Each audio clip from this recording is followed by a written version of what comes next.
Café Sevilla exists for two reasons. To show love to others by sharing Spanish coffee with them. That is the reason that this little corner in our building exists. Café Sevilla exists for another reason, and that is to raise money for the Matt and Emily Shoup Spain Study Abroad Scholarship that we founded at Colorado State University back in 2007. I studied in Spain. I studied abroad there when I was 20 years old.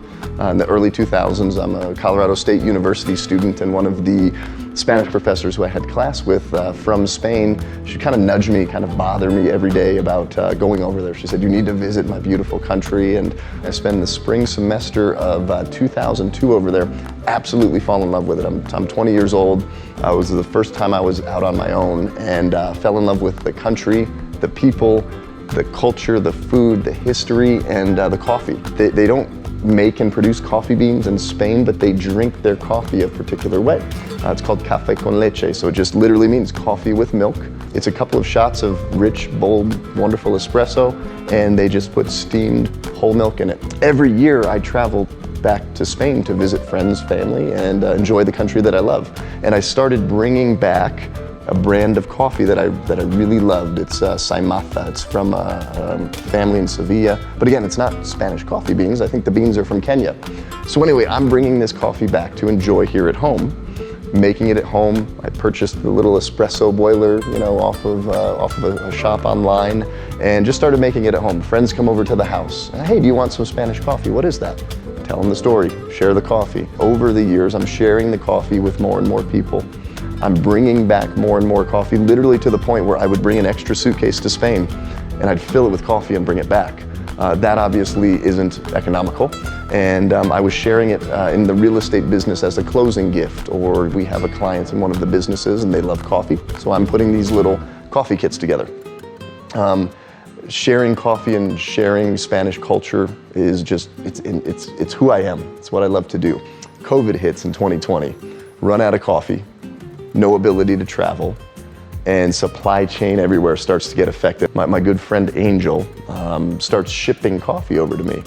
And customs knows that that's a great way to hide drugs. So I'd get hundreds of pounds of coffee, right, in the mail, and 20, 30, 40 pounds of it is just sliced open. They're checking it for drugs. That's their job. Where does the coffee come from? Okay, these beans come from Kenya. Where can I just get the beans from Kenya? In comes Stephen. He's from Kenya. His family has a Kenyan coffee farm, a small acreage at the base of Mount Kenya. And he and I were having coffee one day, and he goes, "This tastes just like our coffee." And I said, "Well, can I just buy it from you?" And he said, "Sure." So I get connected with Stephen, and he's shipping pallets and containers of coffee from his family's coffee farm here, and a local roaster, Lima Coffee, right? And Diego Lima. Diego and I trained Brazilian Jiu-Jitsu together way back in the day. As we start realizing how all of our lives are connecting and how this coffee's coming over here, Stephen's passion to serve his country and his community, Diego's passion for coffee. But the point is people come in here and they get to enjoy and experience Spanish coffee with me. I get to share a part of my life and my passion with clients, customers. What happens when somebody walks into this building, we have 8 companies here. So we could have people from all different walks of life, different clients, customers, vendors, friends, family. We have everybody, whoever we invite here, for whatever reason they have to be here, they walk in these doors, and the first thing they see is this Café Sevilla mural on the wall. So those are actually hand-painted ceramic tiles, and I actually take them right over to the coffee bar, and I tell them the story about these tiles. My great friend Angel and his family, they are 4th generation ceramic fabricators. Ceramic tile has a deep-rooted history in Sevilla, Spain.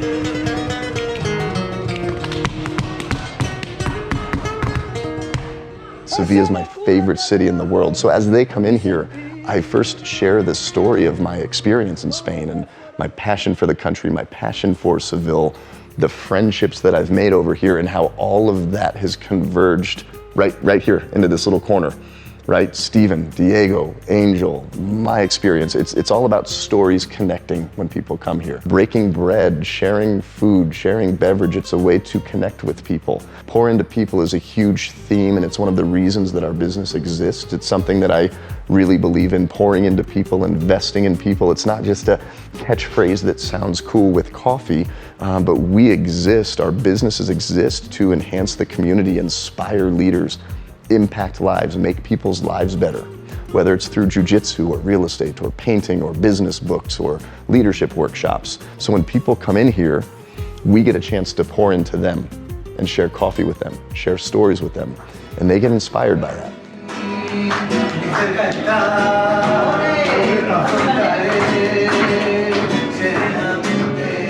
My experience in Spain was a very impactful one.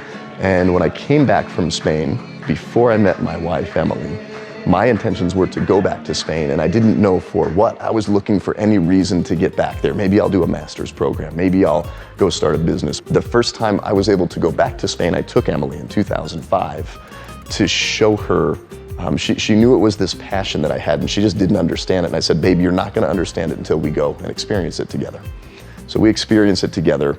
We come back, 2005, 6, 7 were very important and crucial years in my business journey. I literally went from being upside down broke, underwater, fired from a job that I hated, to launching a business with the last $100 I had to my name and growing it into a multi-million-dollar business in 2 to 3 short years. So all of a sudden, we're faced with a lot of success, a lot of money, and said, how can I give back? I reached out to CSU and I said a scholarship would be cool, kind of a bucket list item. And they talked to me about the components of what an endowment scholarship is. So when I called CSU, I said, hey, we just want to donate $1,000 to a student, and then you can give that to them to go to Spain. How does that sound? And they sold me. The department sold me. They sold me. It ended up being one of the best sales that ever happened, because instead of me giving $1,000, which goes directly to a student, they encouraged me to start an endowment. So over the years, once it became fully endowed, in I think 2010, we started putting more money into it. Other companies started investing. Other students that won the scholarship came back because it was so impactful to them, and they said, how can I donate to it?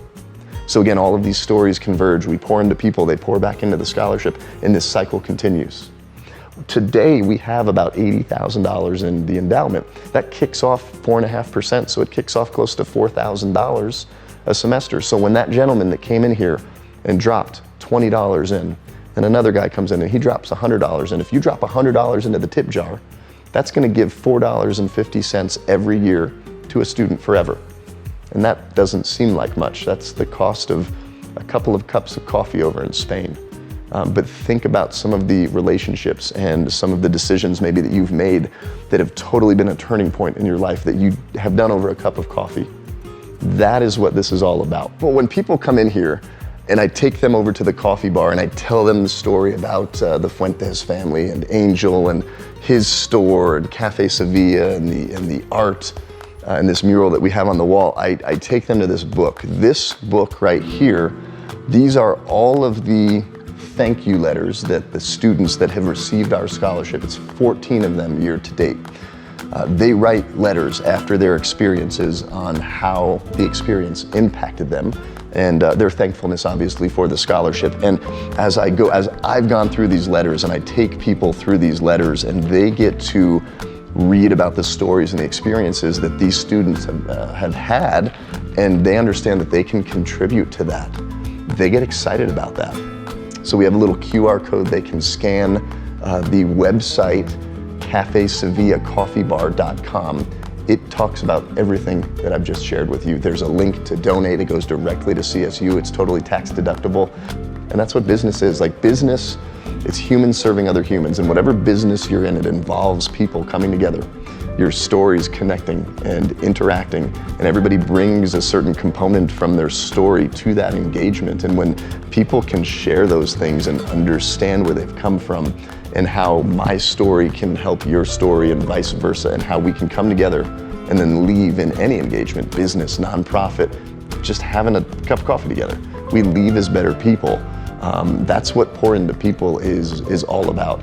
You need profit to continue to operate and to thrive and to grow. But if you focus on the profit, the people will run. When you focus on and pour into the people, the profit will always come. It might not be right away. It might take some time, and money comes and goes. I've lost a lot of money, made a lot of money. It comes and goes, and I don't get to take any of it with me. I'm gonna leave it for whoever I leave it with and to, and then they don't get to take it with them. But the impact that you can have on somebody's story exists and lasts forever.